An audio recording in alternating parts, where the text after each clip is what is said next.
Let's go live on the BBC, so I'm going to hand my phone to my dad. Euromaestro's here as well. Interview with one of our favorite friends. Are we good? Here, we're good whenever you are. Hi, Chloe Tilley here. I'm from BBC World Service Radio in London, working for a programme called Outside Source, which goes out weekdays Monday to Friday. And we're actually in New York because, of course, the Pope is coming on Friday, addressing the UN, talking about Sustainable Development Goals. And Zoe, who's behind the camera at the moment, hi Zoe, she bumped into Alex Pettitt, hey. and Euromaestro, I'll bring you in a moment, but Alex in the hotel reception, and you're massive on Periscope. For people who aren't familiar with you, you're what, the #1 most loved in Europe, #3 most loved in the world? Yes, so currently at the moment #1 in UK and Europe, and yeah, #3 in the world, which is crazy considering this app has only been around for almost 6 months, not even 6 months. And explain what, for people who don't use Periscope, what does most loved mean?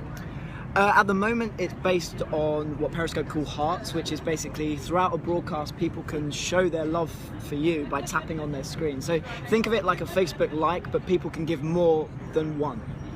Now, I know that you've been working with news organisations, including the BBC, about how Periscope can be used to better connection with audiences.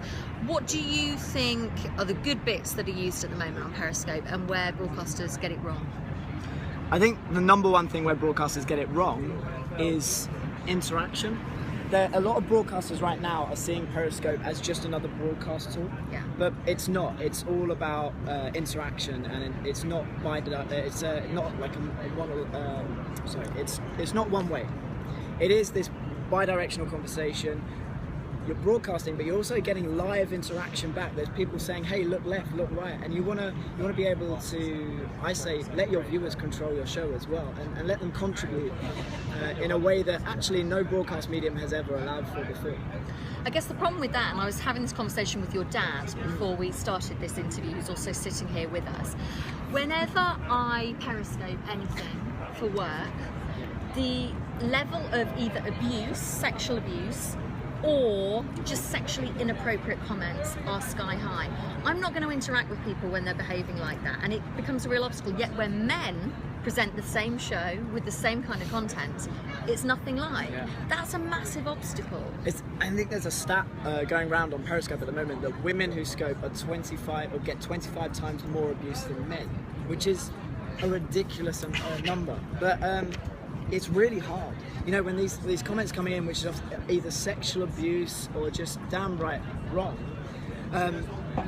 Me and Euromaestro, who's here next to me, we both have a zero tolerance policy on Periscope. So as soon as we see the first, bit of abuse, the first comment that we deem inappropriate, that person gets blocked forever.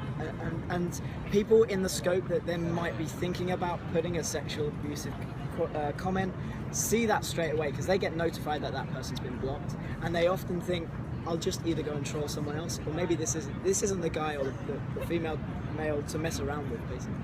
Now let's talk about the future for how Periscope can be used in news. Yeah. I know you've worked with the BBC in particular. What do you think the future holds?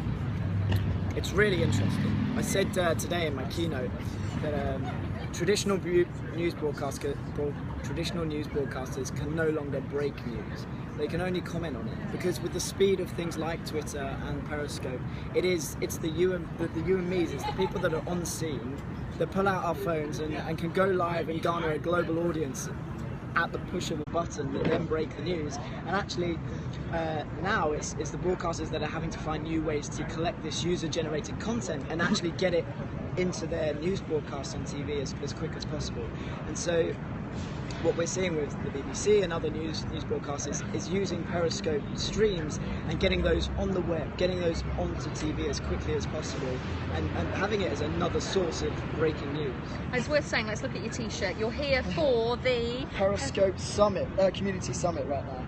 So it's just loads of scopers getting together, sharing ideas, looking ahead. Yeah, I mean, we've got, there's been over 50 speakers here over the weekend, and there's far more Periscopers just here to meet all of us and learn and just talk about this incredible platform.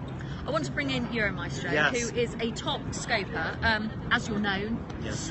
So tell me what you do. For people who haven't seen you on Periscope, what do you do? What do you think? What do?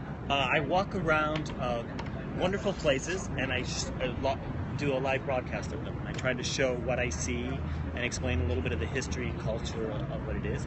And I go to events that sometimes people don't have access to, and share that. So it's almost like a kind of personal tour guide with your back. Tall corners. My t-shirt hasn't arrived A yet. lot of it is backstage, like VIP access, red carpet stuff that normally you can't get to. And what's really cool is I get invited to certain events where press isn't allowed because it's very VIP. But then they're okay. I say, well, I just want to do a little live stream thing, and I explain it's a live broadcast, and they're like, yeah. And then, of course, what happens is the next day, then I get all this emails from the traditional media. Well, how did you get in there? It's not a media event, and you're doing a live broadcast of it, you know. So. And you were telling me before we started this Periscope, before we started this interview, that one thing leads to another. Yes. So the reputation opens so many doors. Talk about that for us. Well, yeah. What happens is, you know, you do one big event and then people see it and then they want publicity for their event. So it's really great because there's an example was, for instance, there was an event on the Champs-Élysées where Maria Sharapova was going to play a tennis match against Kei Nishikori. So he's the top male tennis player and top female tennis As you do on the Champs-Élysées. As you do on there. And for the referee, they had Michael Chang. So I was like, I came by, I said, look, I'd like to scope this. And they were like, well, and then somebody heard, oh, well, it's Euromaestro. So luckily somebody knew who I was. And they said, oh, no, you got to let him in. So then they you know, rushed me into the VP and they said, okay, you can do it. So I was actually the only one on the court with her.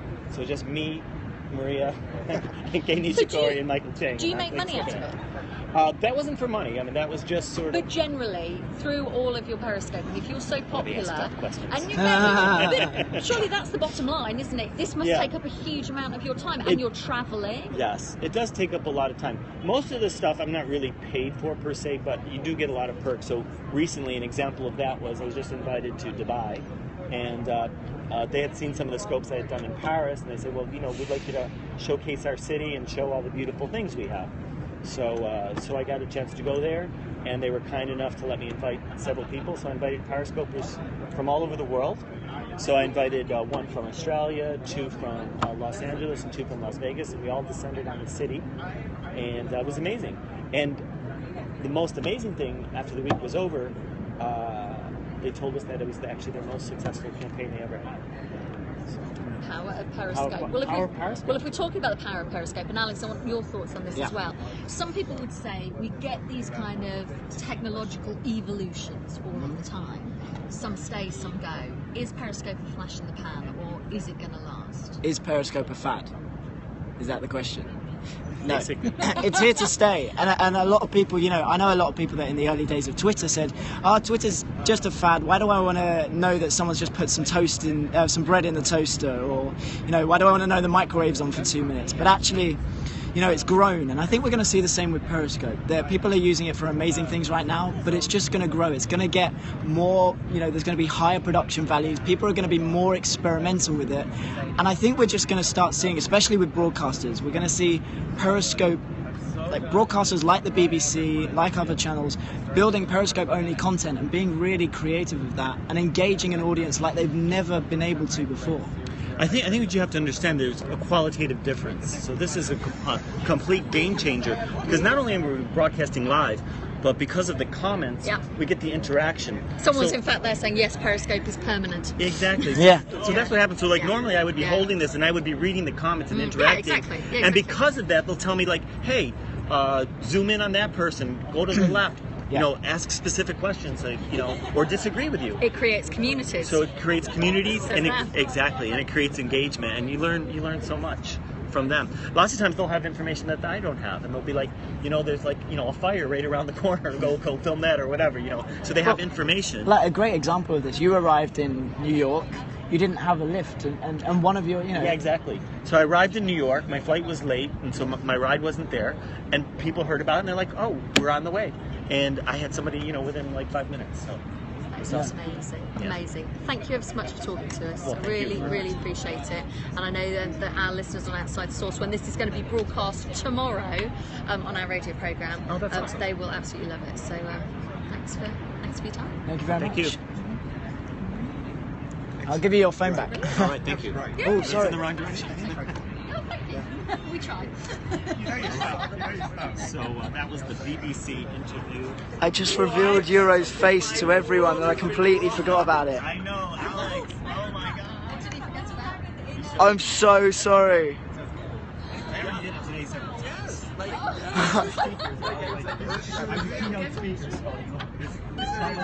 How could I forget that? So there you go. See? I'm so sorry. He never shows his face. Sorry. Alex, no. I outed him. There we go. You heard it here first. I outed Euromaster. Oh, is it stopped? I guess it stopped. I don't know. Ran out. Guys, so can we all say? Can we all do something, please, for the BBC? Can we say thank you, BBC Outside Source, in the comments? And then I'm going to hold the phone up. And can someone screenshot it and send a photo? So say thank you, BBC Outside Source. And when the comments come in, please screenshot it and I'll tweet it. Ready? Hold on. Thank you, BBC. There you go. Someone screenshot it. There we go, amazing. Thank you guys. And if you guys could tweet me that, tweet BBC OS as well, so there you get it. And Euromaestro. And tag us. And tag us, yeah, tag us in it. Thank you guys. We're going to shoot off, grab some dinner, I think. And we'll see you later on.